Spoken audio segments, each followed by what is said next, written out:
nekuti ukama tichacheka. Zvandinoda ndozviziva wani, musada kundichusira.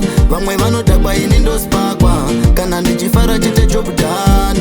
Zvandinoda ndozviziva wani, musada kundiudzira. Vamwe vanodhakwa ini ndosipakwa, kana ndichifara ndoti job done. Inini ndauyawo nenyaya yangu kune vanopinda munyaya dzangu.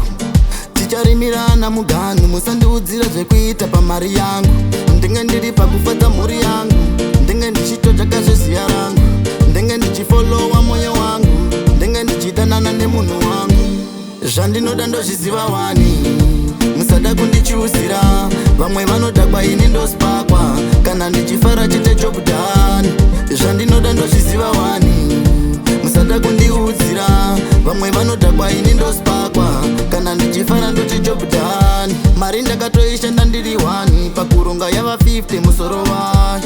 Musavhunuke musati kwanzi, handiudzire zvekuita pazvinhu zvangu. Handidi vanokondera furakisheni, kuti vaidza zvobva zvachota furakisheni. Ndinoda vakasimba vanomira seni, vane humwe dzakasimba dzinobuda mari. Zvandinoda ndozviziva wani, musada kundichusira. Vamwe vanodhakwa ini ndosipakwa, kana ndichifara chete job done. Zvandinoda ndozviziva wani, musada kundiudzira. Vamwe vanodhakwa ini ndosipakwa, kana ndichifara ndoti job done. Inini ndauyawo nenyaya yangu kune vanopinda munyaya dzangu. Ticharimirana muganhu, musandiudzira zvekuita pamari yangu. Ndinge ndiri pakufadza mhuri yangu, ndinge ndichitotsvaka zveziya rangu, ndinge ndichifolowa mwoyo wangu, ndinge ndichidanana nemunhu wangu.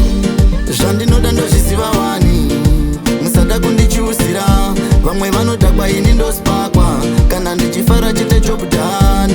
Zvandinoda ndozviziva wani, musada kundiudzira. Vamwe vanodhakwa ini ndosipakwa, kana ndichifara ndoti job done. Mari ndakatoishanda ndiri 1 pakuronga yava 50 musoro wayo. Musavhunuke musati kwanzi, handiudzire zvekuita pazvinhu zvangu. Handidi vanokondera furakisheni, kuti vaidza zvobva zvachota furakisheni. Ndinoda vakasimba vanomira seni,